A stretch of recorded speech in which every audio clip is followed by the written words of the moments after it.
Good morning, everyone, and welcome to Great Day Houston. Our first guest wants to one day make cancer history. In the meantime, they are the leaders in fighting it. When it comes to colorectal cancer, the good news is survival rates are very high when caught early. The concerning news is more and more young people are being diagnosed with it and dying from it. The University of Texas MD Anderson Cancer Center opened a new colorectal center. Here to share the importance of screenings and how where you go matters are colon and rectal surgeon Dr. Nancy Yu and gastrointestinal oncologist Dr. Victoria Higbie with UTMD Anderson. Good morning. Good morning. All right. Dr. Yu, your background, professor of colon and rectal surgery, a focus on young onset colorectal cancer. There's been like a 1% increase yearly since around 2004, which means 22% since 2004. What's going on? It's been a dramatic increase. That is the million-dollar question, a lot of active research. But we're seeing a rise about 1 to 2% every year. It's all over the country and actually a global problem as well. Yeah. And of course, one of the other problems is that oftentimes when they're diagnosed, it's in late stages. And Yes. I have a few friends who have had colorectal or colon cancer, and they would say when they look back at the symptoms, they go, now I know, but they were dismissing things like that just happens sometimes. And we'll get into some of the symptoms in just a minute. But you actually, it's so concerning that you lead Brave CRC, a program for patients under 50. Yes, we do. We have a dedicated program for these young patients.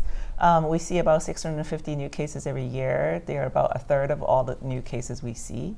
And we think that they have unique needs. They are diagnosed at a unique stage in their life, and so we're here to help them. Yeah, and we've seen in the last few years, we lost a couple of young celebrities, and not that celebrities are any different than anybody else, but it gets the word out quickly, Yes. right? Yes. 48 years old, James Vanderbeek recently, and Chadwick Boseman was only 43 years old at the time. All right, Dr. Higbie, your background, you're assistant professor, Department of Gastrointestinal Medical Oncology and Internal Medicine. Colon cancer is one of those things that people oftentimes don't like to talk about, but they need to understand it's the fourth most common cancer, second cause of cancer deaths in the U.S.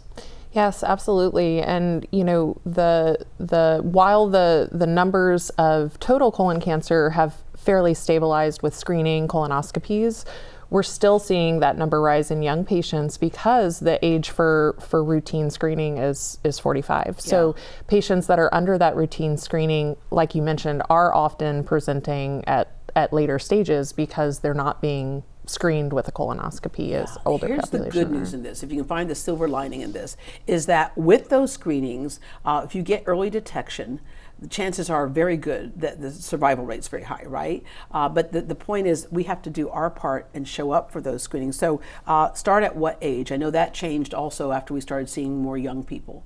Average risk, 45. Mm-hmm. Okay, But so if there's a family history or if there's a hereditary problem, then it's even younger than that. Or if you just feel like my sister-in-law is one, I hope she doesn't mind me saying this, but for her, she was having some symptoms, and finally she was like, I know I'm not the age, but I'm going to go in anyway, because you know your body, and if something's wrong, start at the top of what could be wrong, and then go in and get checked so you can eliminate the more serious issues. We look at the AI, right, and go, AI, chat, what's wrong with me? And we'll always defer to it's the least amount of things, I ate something bad that day, right? All right, so starting at 45, unless you have some other reasons not to, what are some of the risk factors? Yeah, so I mean, a big risk factor is going to be family history. So if you do have a family history, whether you have a known genetic syndrome or not, we would encourage you to talk to your providers about getting screened earlier. And then we know that there are other medical problems that could be risk factors or inflammatory bowel disease. Correct. Inflammatory bowel disease, either, ulcerative colitis or Crohn's disease. Yeah. Lifestyle, smoking, high fatty diets and things. Processed foods, Western diet patterns. You just named about all of us right now. Right. We're all in the risk factor area. All right. When it comes to symptoms, so many times with these really critical, serious diseases, by the time you start presenting symptoms, it's been advanced. The body is good at kind of hiding some things for a while. But if you have certain symptoms, let's go through some of those. These are the ones where you most definitely should get in and ask, what types of symptoms are we talking about? So certainly if you see any blood in the stool, or if you don't see blood, but you're having a routine blood test and the doctor says you have low blood counts, any changes in bowel patterns. Sometimes that can be subtle and non-specific, but any cramps, trouble emptying, changing the stool shape, or just any kind of difference from what the usual is. Yeah. Well, I mentioned colonoscopies earlier that can detect certain things. Yes. We see all the commercials, right? There are things now that might not require the traditional colonoscopy. So there's like a blood test that can be taken, a stool sample as well. Can you kind of go through who should be doing those? Yeah, so there are a variety of ways to screen, and there's stool-based things. Some more pleasant than others. Yeah. So, I mean, the good thing is that we have options now that you can do in the convenience of your house. And so I think we all believe that just doing something is better than doing nothing. Yeah. The gold standard is still the colonoscopy, but if you have access and if something else is more palatable, then do it. Yeah, because during the colonoscopy, if they can find polyps, that's kind of where the baseline of what you need to do is, right? Absolutely, yeah. If we find polyps that can be removed, that some may be precancerous, so one, that's removed, and then two, that may guide your gastroenterologist to recommend a sooner follow-up colonoscopy if those polyps were precancerous or if you have a risk factor for future.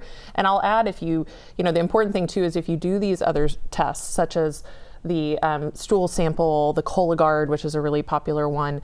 The important thing is to also follow up on that, right? Yeah. So a positive Cologuard should always then prompt a colonoscopy. Yeah. So there are other ways to test, but if they're positive, you still need that gold standard. Or if you're still having some concerning symptoms, make sure you find out what those symptoms are. Symptoms should be colonoscopy every time. Yeah. All right. And if there is when it comes to the treatment of a malignant colorectal cancer, we've made big advances there as well. And this is your area of specialty. The minimally invasive robotic assisted surgery can make a big difference in terms of recovery time and just less trauma to the body. Absolutely. Small incisions, better return to normal life. Yeah. Explain that to us when we say robotic.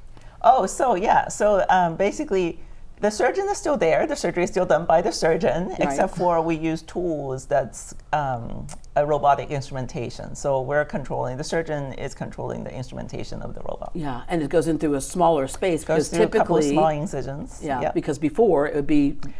Yeah, typically up and down long incision, but here it's a much shorter incision. Yeah, all right. Let's talk about that new colorectal center. And again, as I mentioned earlier, it's such a concern in that younger age that you actually have a new colorectal center. It's more coordinated and supportive space.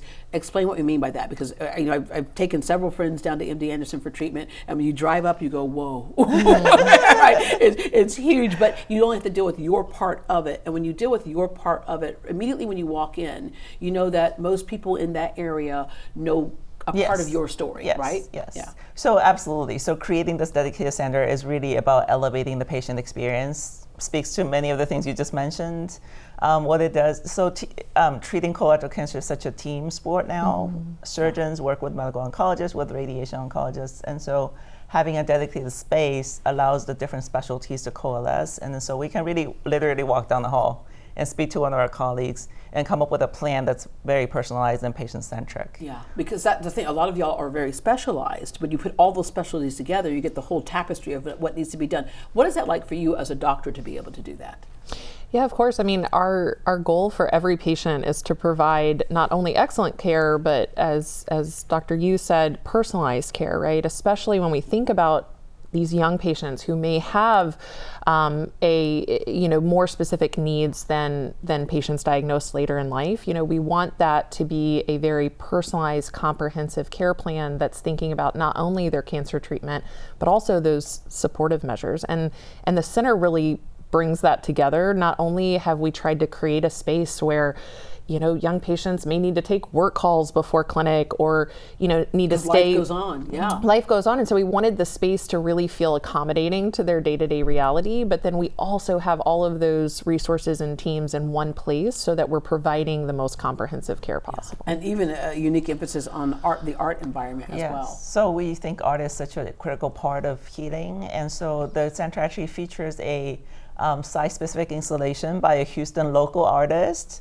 It's called Carry by Breeze, and it's got 4,000 pieces of acrylic leaves from the ceiling. It's beautiful. All right, let me end with, what do you say to somebody who has just been diagnosed, somebody just said, you have colon cancer? We are here to walk the journey with you. I think, we're here to serve all the needs. Yeah, absolutely. You're not alone. we'll get you a team and Yep. Yeah, and Once- that's not the end. That could be the beginning of something Absolutely. else That's for right. you. All right.